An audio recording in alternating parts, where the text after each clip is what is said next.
Hello guys, welcome back to my channel. कैसे हैं आप लोग? आशा करता हूँ आपका पिछला हफ्ता कल का दिन प्रॉफिटेबल रहा होगा।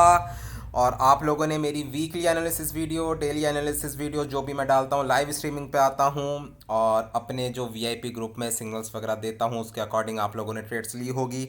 जैसा जैसा मैंने आप लोगों को गाइड करा होगा उसके अकॉर्डिंग ही आप लोगों ने ट्रेड्स वगैरह लेके अपने पूरे वीक को करा होगा एक प्रॉफिट में क्लोज। बात करूँ मैं अपने दिन की, अपने वीक की और पर्सनल अकाउंट की और बाकी जो मैं जितने भी मेरे अकाउंट मैनेजमेंट के क्लाइंट्स हैं उनकी।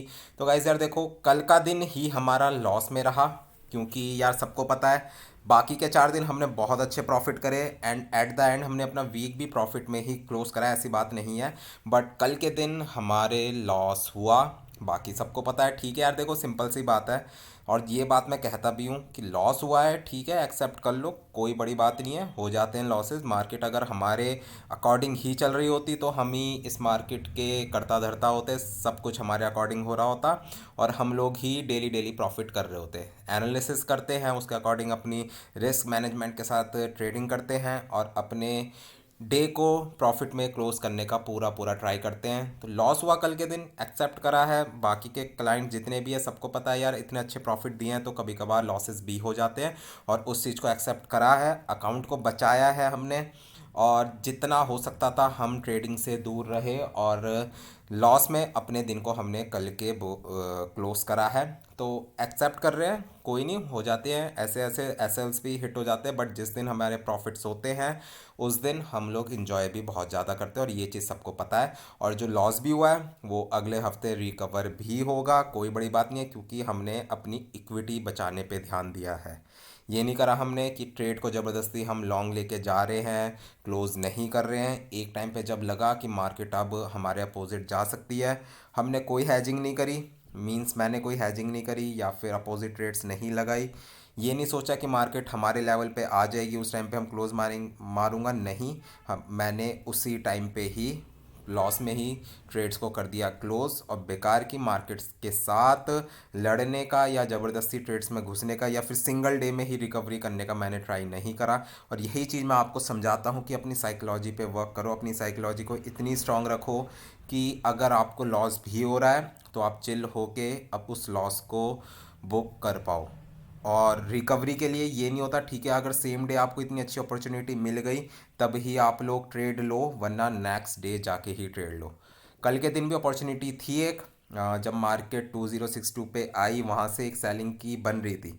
बट जो मेरी साइकोलॉजी थी और जितना भी मैंने अपने ऊपर कंट्रोल करा हुआ था, मैंने ट्रेड ना करने का ही फैसला लिया और वहाँ से मार्केट अगर मैं लेता ट्रेड तो यूजुअली वो पूरा पूरा लॉस जो था हमारा कल ही रिकवर हो जाता। बट मैंने ऐसा नहीं करा, रिस्की था थोड़ा सा मामला, तो इसका मैंने सेलिंग की ट्रेड ना लेके मैंने सोचा कि मैं मंडे को ही या फिर ट्यूसडे को अपनी ट्रेड वगैरह दोबारा से लगाएंगे और अपने लॉस को रिकवर कर लेंगे। बाकी बात करूँ, देखो यार, वीकली वीडियो है और वीकली वीडियो की स्टार्टिंग ही मैं इस बात से करूँगा कि मंडे वाले दिन बैंक हॉलीडे है, यूएसए का बैंक हॉलीडे है, तो मार्केट बहुत ज़्यादा स्लो रहेगी। तो यार देखो सिंपल सी बात है, अगर ट्रेड मिले तब ही ट्रेडिंग करना मंडे वाले दिन, वरना ज़बरदस्ती किसी भी ट्रेड में एंट्री करने की कोशिश मत करना। स्पेशली गोल्ड के अंदर जो मंडे वाली मूव होगी वो चांसेस है कि रिटेलर्स की मूव हो, रिटेलर्स ही मार्केट को लेके जाए और आप लोगों को पता है रिटेलर जब भी मार्केट के अंदर मूवमेंट लाते हैं तो वन डायरेक्शनल वो मूवमेंट रहती है। मार्केट की क्लोजिंग भी जल्दी हो जाएगी मंडे वाले दिन, तो हम लोग अपनी लाइव स्ट्रीमिंग भी उसके अकॉर्डिंग ही रखेंगे और ट्राई करेंगे कि जितना भी हो उतना हम प्रॉफिट या फिर लॉस करके जो भी रहे उसमें हम अपने डे को क्लोज करें। बाकी ये वीकली वीडियो है, काफ़ी अच्छे अच्छे डेटाज हैं नेक्स्ट वीक भी। तो ट्यूसडे के बाद, मंडे के बाद मार्केट नॉर्मली वर्क करेगी और अकॉर्डिंगली हम लोग ट्रेड वगैरह करेंगे। बाकी वीकली वीडियो है, वीकली के लेवल्स बताऊंगा, स्विंग के लेवल्स हैं, जो भी लोग स्विंग ट्रेडिंग वगैरह करते हैं उन लोगों के लिए ये वीडियो मैंडेटरी है, ज़रूर देखना मेजर मेजर लेवल्स और क्या मूव नेक्स्ट वीक में आ सकती है, वो सारी चीज़ें हम डिस्कस करेंगे। एंड तक ये वीडियो देखना। बाकी आप लोग मेरे टेलीग्राम ग्रुप में ज्वाइन हो सकते हो, लिंक आपको डिस्क्रिप्शन में मिल जाएगा। अगर किसी को मेरे से बातचीत करनी हो व्हाट्सएप पे या फिर वीआईपी ग्रुप में ज्वाइन होने का प्रोसेस जानना हो तो आप लोग मुझे व्हाट्सएप कर सकते हो। व्हाट्सएप नंबर आपको टेलीग्राम ग्रुप से मिल जाएगा। तो बाकी मेरे चैनल को सब्सक्राइब करो, वीडियोस को लाइक करो, शेयर करो फ्रेंड्स और फैमिली के साथ। और गाइज़ यार लाइक और कमेंट ज़रूर करा करो। आप लोगों के साथ मैं दिन भर रहता हूँ, जो भी अपडेट्स वगैरह रहती है, ट्रेड्स वगैरह रहती है, वो सब चीज़ें मैं आप लोगों को बताता हूँ। तो इतना तो आप लोगों का बनता है कि एक लाइक और कमेंट ज़रूर करो वीडियो पे। तो चलो यार स्टार्ट करते हैं वीडियो। सबसे पहला पेयर है हमारा GBP/JPY। GBP/JPY last week completely bullish रहा। और यार देखो मैं इतने दिनों से ना आपको एक चीज़ बता रहा था, ये जो थी 200 EMA की लाइन डेली की, मैं इतने दिनों से वही बोल रहा था कि अगर मार्केट इसको ब्रेक करके नीचे की तरफ क्लोजिंग दे देती है तब मार्केट नीचे की तरफ जा सकती है फर्दर। बट मार्केट ने वो क्लोजिंग नहीं दी, रिट्रेसमेंट ऊपर की तरफ आई है। रिट्रेसमेंट देखो यार 200 EMA की बोल लो या फिर जापानीज जो डेटा वगैरह आया, रिसेशन के डेटा वगैरह बड़े खतरनाक डेटा थे, तो इस कारण इतनी बड़ी बड़ी मूव्स आई है सभी JPY पेयर्स में। बट नेक्स्ट वीक के लिए मैं आपको बताऊं तो जो मेजर लेवल है, सबसे ज़्यादा मेजर लेवल रहेगा आपका 187.500 से लेकर 188 का एरिया। यहाँ पे मिले मार्केट तो सेलिंग की ट्राई जरूर करना विद 60 टू 70 पिप्स SL। और अगर मार्केट यहीं से ही नीचे आती है, मींस इसको जो अपने लास्ट वीक का हाई बनाया है 186.200 का, अगर इसको ब्रेक नहीं कर पाती तो आप लोग क्या करोगे, 185.500 या फिर 800 से आप लोग सेलिंग में बैठ सकते हो। और ये सेलिंग आपको सिंपली और ईजिली 180 179 तक लेके जा सकती है। मैं अभी भी बोलूँगा मार्केट के अंदर सेलिंग की अपॉर्चुनिटीज़ देखो, बाइंग की तरफ मत बैठो। ठीक है, अगर एक आध दिन किसी ने प्रॉफिट करा है बाइंग में तो ये मत समझ लेना मार्केट ऊपर की तरफ ही जाएगी। सेलिंग के लेवल्स पे मार्केट दोबारा से आ गई है। और मैं आपको बता रहा हूँ GBP/JPY और बाकी के JPY पेयर्स ऐसे पेयर हैं जो एक दिन में ही आपको 600 600 700 700 पिप्स की भी मूव दिखा सकते हैं। तो बेवकूफ़ी मत करो, सेलिंग का लेवल है, सेलिंग का ट्राई करो, बाइंग की तरफ मत देखो। चलते हैं अगले पेयर पे जो कि है USD/JPY। USD/JPY के अंदर भी सेम कहानी है, मार्केट अपसाइड में रही लास्ट वीक। अब इस वीक की मैं बात करूं तो आप लोगों के लिए जो मेजर लेवल रहेगा वो रहेगा 147.500 से लेकर 148 का एरिया। यहाँ पे मिले मार्केट तो सेलिंग ज़रूर ट्राई करना। और इवन मैंने कल भी अपने पब्लिक टेलीग्राम ग्रुप में एक सिग्नल दिया था जिसने हमें करीब करीब 60 टू 70 पिप्स का प्रॉफिट भी दिया। एंड जिसने भी वो ट्रेड ली होगी छोटा मोटा प्रॉफिट ज़रूर करा होगा, ऐसा मैं सोचता हूँ। और आप लोगों ने भी वो ट्रेड वगैरह लेके अपने डे को एक छोटे लॉस में या फिर प्रॉफिट में करा होगा क्लोज। 147.500 से लेकर 148 का एरिया मैंने आपको बता दिया है, इसमें भी आप लोगों को सेलिंग ही देखनी है, बाइंग की तरफ मत बैठ जाना। चलते हैं अब अगले पेयर पे जो कि है हमारी नेचुरल गैस। नेचुरल गैस की मैंने बाइंग इतने दिनों से बोली हुई थी 2.25 24, वहाँ के लेवल से मैंने आप लोगों को बोला था कि यार बाइंग की तरफ बैठो, सेलिंग की तरफ मत देखो, बाइंग की तरफ ही जाएगा। और इसका मैं आपको बता दूं नेचुरल गैस आने वाले दिनों में 3.50 3.80 और इवन 4 के लेवल तक भी जा सकता है। तो जितने भी लोगों ने मेरे साथ ट्रेड्स वगैरह ली है, बाइंग की ट्रेड्स ली है, वो सब इंजॉय करो। और आने वाले दिनों में भी आप लोग XNG को ऊपर की तरफ ही जाता हुआ देखोगे। चलते हैं अगले पेयर पे जो कि है यूरो USD ने अब जो कल की क्लोजिंग दी है वो दी है बहुत ही ज़्यादा खतरनाक, बहुत ही मतलब एक दिन पहले एक डॉजी कैंडल है, उसके बाद मार्केट ने एक रेड कैंडल के साथ ही अपनी क्लोजिंग दी है जिसकी बॉडी बहुत ही ज़्यादा बड़ी है। बट एक चीज़ अच्छी हुई है कि मार्केट ने जो डॉजी बनाई थी थर्सडे वाले दिन उसके लो और हाई को ब्रेक नहीं करा है। तो यार देखो सिंपल सी बात है, मार्केट मुझे अभी भी बाइंग की तरफ ही लग रही है, तो अभी भी मैं इसको बाइंग की तरफ ही देखना चाहूँगा। और बाकी मैं आपको बताऊं लेवल तो 1.088 और 90 के पास से आप लोग एक बाइंग देख सकते हो इसके अंदर। और जो बाइंग के टारगेट रहेंगे वो लॉन्ग टर्म के लिए 1.110 और 115 तक के रहेंगे।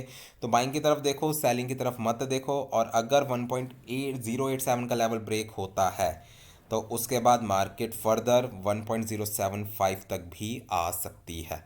तो इस लेवल के एसएल के साथ आप लोग बाइंग में बैठ सकते हो यूरो यूएसडी के अंदर। चलते हैं अगले पेयर पे जो कि है US30। यार देखो US30 और बाकी के इंडेक्सेस अब फंस गए हैं अपने एक छोटे से कंसोलिडेशन स्टेज में, और इस बॉक्स के अंदर मार्केट कर रही है मूव। बार बार मार्केट इस बॉक्स को ब्रेक नहीं कर पा रही, ना ऊपर से ना नीचे से। ऊपर का लेवल करीब करीब 38,000 के पास का है और नीचे का लेवल करीब करीब 37,200 और 250 के पास का। नेक्स्ट वीक के लिए भी आप लोग सिमिलर अप्रोच रखना कि 37,900 950 मिले तो वहाँ से आप लोग सेलिंग में बैठ जाओ with the S L of 38,050 या फिर 100। अगर लॉन्ग टर्म में होल्ड कर सकते हो, इतनी आप लोगों का अकाउंट साइज़ है, तो एक छोटा सा लॉट लेके जैसे हमने नेचुरल गैस के अंदर छोड़ा था वैसे ही आप लोग किसी भी इंडेक्स में छोड़ सकते हो। तो 38,000 का लेवल आप लोगों के लिए सेलिंग का लेवल मैंने आपको बता दिया है। बाइंग की तरफ मत देखो यार, बाइंग मैं नहीं बोलूँगा क्योंकि इतने टॉप पे जाके अगर बाइंग के सिग्नल्स आप लोगे या फिर ट्रेड्स लोगे तो यार बहुत ज़्यादा रिस्की है और फंसने के मैक्सिमम चांसेस रहते हैं। चलते हैं अगले पेयर पे जो कि है नैस्डैक। नैस्डैक ने अब जो स्ट्रक्चर बनाया है वो बनाया है बुलिश का, बहुत ज़्यादा बुलिश लग रहा है नैस्डैक। स्ट्रक्चर तो देखो यार यही कह रहा है कि मार्केट ऊपर की तरफ जाए, ठीक है। एक घंटे ये डेली के टाइम फ्रेम में एक ये हमारी छोटी सी ट्रेंड लाइन भी है जिसको आप देख सकते हो, बार बार इस ट्रेंड लाइन से मार्केट ऊपर की तरफ उठ रही है। और फर्दर अगर मार्केट ये लोअर लो बना के हायर हाई बनाती है तो मार्केट फर्दर 37,300 400 तक जा सकती है। बट मैं आप लोगों को एक ये चीज़ बोलूँगा कि 17,000 का लेवल एक 50 या 60 पिप्स के एसएल के साथ ज़रूर प्ले करना। सेलिंग की तरफ अगर चल गया तो आपको ईजिली करीब करीब 100 to 200 पिप्स ईजिली मिल जाएंगे। बट एसएल के साथ जाना, स्ट्रक्चर बुलिश है बट हम लोग अपने एक डबल टॉप को प्ले करने का ट्राई करेंगे। अगर चल गया वेल एंड गुड, वरना हम एसएल दे के मार्केट को फिर 17,400 या फिर 500 के पास ही हम देखेंगे सेलिंग में। चलते हैं अगले पेयर पे जो कि है हमारा डैक्स GER30। GER30 भी अपने US30 की तरह एक बॉक्स के अंदर कंसोलिडेशन स्टेज में है, वहीं से ही मार्केट एक ही जगह में मूव कर रही है अप साइड डाउन साइड। और ये जो लेवल है करीब करीब 17,000 से लेकर 16,500 इसी बीच में मार्केट मूव कर रही है। तो नेक्स्ट वीक के लिए भी आपके लिए 17,000 अगर आपको मार्केट मिले तो वहाँ से आपको लेनी है सेलिंग। बाइंग की तरफ मत देखना, सेलिंग के लेवल्स ढूंढो और सेलिंग ही करो। चलते हैं अगले पेयर पे जो कि है हमारा ऑयल। ऑयल हमारा सेलिंग में ही है, सेलिंग की तरफ ही देखो। मैंने कल के दिन भी बोला था 75 तक मार्केट जा सकती है, 75 76 तक वहाँ तक मार्केट गई और जितने भी लोगों ने वहाँ से ट्रेड ली होगी होपफुली आप लोगों को प्रॉफिट आया होगा। नेक्स्ट वीक के लिए जो आप लोगों के लिए जो मेजर लेवल है, मेजर लेवल मैं जिससे बोलूँगा कि अगर वहाँ पे मार्केट मिल जाए तो आप लोगों को सेलिंग की अपॉर्चुनिटी ज़रूर लेनी है। वो लेवल आप लोगों के लिए रहेगा करीब करीब 78 से लेकर 79 का ये वाला एरिया पूरा वीक का एरिया है ये। यहाँ पे मिले मार्केट तो आप लोगों को सेलिंग जरूर करनी है। बट उससे पहले अगर किसी को इंट्राडे या फिर एक छोटी सी सेलिंग रिस्क की सेलिंग लेनी है तो एक लेवल आप लोगों के लिए 76 का भी है। यहाँ पे मिले तो आप लोग एक छोटी सी सेलिंग ट्राई कर सकते हो। मैं अभी भी सेलिंग की तरफ देखूंगा मार्केट को, और जिसके टारगेट 66 67 तक के आ सकते हैं ऑयल के अंदर। अब चलते हैं अपने DXY की तरफ। यार देखो DXY का डायरेक्ट इम्पैक्ट पड़ता है हमारे गोल्ड पे। तो DXY की तरफ से देखो गोल्ड कल के दिन में ऊपर गया क्योंकि काफ़ी सारी वॉर वगैरह की न्यूज़ थी और इसी कारण मैं अपनी सेलिंग 2062 तक नहीं मैंने ली क्योंकि वॉर की न्यूज़ थी। अगर उसका इम्पैक्ट बहुत ज़्यादा पड़ता तो मार्केट फर्दर 2080 और इवन उससे भी ऊपर की क्लोजिंग दे सकती। तो मैंने यही सोचा यार फ्राइडे भी है, वॉलेटिलिटी बहुत ज़्यादा हाई रहती है और मार्केट किसी भी डायरेक्शन में जाके मूवमेंट दे देती। तो मैंने यही चीज़ सोची कि नहीं यार रिस्क नहीं लेते, मंडे वाले दिन या फिर नेक्स्ट वीक में हम लोग अपनी रिकवरी कर लेंगे। तो होपफुली आप लोगों ने भी सिमिलर अप्रोच के साथ अपनी ट्रेड्स वगैरह मैनेज करी होगी। अब बात करूं, देखो यार, DXY की, गोल्ड ऊपर की तरफ गया बट DXY नीचे की तरफ नहीं आया है। तो जितने भी सेलर्स बैठे हुए हैं गोल्ड के अंदर, उन लोगों के लिए केवल यही एक अच्छी चीज़ है, पॉजिटिव चीज़ है कि DXY ने अपना जो 102 का लेवल है, 102 से लेकर 102.100 का जो पूरा एरिया है, उसको उसकी करी है रिस्पेक्ट, और मार्केट ने उसको ब्रेक नहीं करा है। सिमिलर चीज़ देखो नेक्स्ट वीक के लिए, अगर 102 का लेवल ये ब्रेक होता है, नीचे की तरफ कैंडल्स की क्लोजिंग आती है, तब तो यार देखो आंखें बंद करके गोल्ड में केवल बाइंग की तरफ बैठ जाना, सिंपल सी बात है। बट अगर बाय चांस मार्केट इस जो ये फ्राइडे वाली जो कैंडल है, अगर इसके ऊपर अपनी किसी भी दिन की क्लोजिंग दे देती है मार्केट, तो फर्दर जो आपके टारगेट रहेंगे वो 103.700 और इवन 104 तक के हैं। तो थोड़ा सा ध्यान से चलना, इन दोनों चीज़ों पे ध्यान रखो। गोल्ड के अंदर अगर ट्रेड कर रहे हो, DXY पे ज़रूर ध्यान देना और उसके अकॉर्डिंग ट्रेड लेना। जैसे ही 102 का लेवल ब्रेक हो, गोल्ड में सेलिंग क्लोज करके बाइंग की तरफ बैठना स्टार्ट कर देना। अब चलते हैं सीधा गोल्ड के चार्ट पे और आप लोगों को बताता हूँ, समझाता हूँ कि मार्केट अब नेक्स्ट वीक में कैसी मूव हो सकती है। नेक्स्ट वीक की बात करें यार, देखो छोटी सी एक ट्रेंड लाइन है, ठीक है, डेली की ट्रेंड लाइन है, जिसको मार्केट ने परफेक्टली फॉलो करा है हमारा इस वीक में। मार्केट ने 2013 और उससे नीचे तक भी गई मार्केट, बट वहाँ से जैसे ये वॉर वगैरह की न्यूज़ आई, अगर नॉर्मल सिनेरियो होते मार्केट पक्की बात थी 2000 और इवन 1980 तक भी आ जाती, जैसे हमारे एनालिसिस थे। बट वो मार्केट में सडन वो न्यूज़ आई और उसने मार्केट को सडन ऊपर की तरफ ले जाके खड़ा कर दिया 400 से 500 पे। अब बात है नेक्स्ट वीक की। नेक्स्ट वीक की कहानी देखो, DXY का जो मैंने एनालिसिस दिए हैं उस पर स्टिक रहना। 102 का लेवल अगर ब्रेक होता है गोल्ड के अंदर, आप लोगों को सेलिंग क्लोज करके बाइंग की तरफ बैठ जाना है। और अगर DXY ऊपर की तरफ ही जा रहा है तो गोल्ड के अंदर आप लोग बाइंग सेलिंग की तरफ देखो, क्योंकि जो ये 2063 के लेवल से मार्केट गिरी है, दोबारा से रिस्पेक्ट करी है मार्केट ने। आपको याद होगा भी पिछले हफ्ते भी ऐसा ही हुआ था, एक डेढ़ हफ्ते पहले जब मार्केट 2063 पे गई थी, और 2063 की रिजेक्शन मार्केट को 2020 तक लाके खड़ा कर दिया था। तो इस वीक भी मैं आप लोगों को यही बोलूँगा, पहली सेलिंग आप लोगों की 2063 से लेकर 65 के लेवल से आप लोग ले सकते हो। अगर चल गई वो वाली ट्रेड तो बहुत ज़्यादा नीचे के टारगेट्स हैं, 1980 तक के टारगेट्स हैं। बट DXY पे खास नज़र रखना, मेरी रिक्वेस्ट है आप लोगों से। और अगर मैं करूँ बात बाइंग की, बाइंग के लिए आप लोगों के लिए एक अच्छा लेवल बनेगा 2025 से लेकर 30 का एरिया। यहाँ पे मार्केट मिले 2025 और 30 के पास में, मींस जो आप लोगों का ये वाला करीब करीब एरिया है, यहाँ पे मिले मार्केट 2025 के आसपास या फिर 2020 के पास, तो वहाँ से आप लोग एक बाइंग की तरफ बैठ सकते हो। और अगर सेलिंग में बैठना है, रिस्क लेना है, तो 2063 आपका पहला लेवल है, बट एसएल के साथ जाना। 2063 अगर ब्रेक हुआ बाय चांस तो सीधा मार्केट आपको 2080 और इवन 2090 तक भी दिख सकती है नेक्स्ट वीक में या फिर उसके आने वाले दिनों में। बट इस वीक में मुझे यही लग रहा है मार्केट जो है 2065 से लेकर 2020 या फिर 25 की रेंज में मूव कर सकती है, इन्हीं 500-600 पिप के बीच में।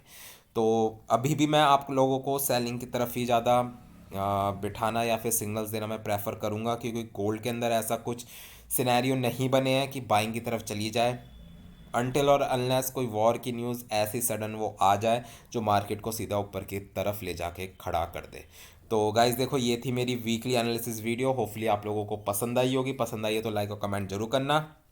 टेलीग्राम ग्रुप का लिंक डिस्क्रिप्शन में है, व्हाट्सएप नंबर टेलीग्राम ग्रुप में है।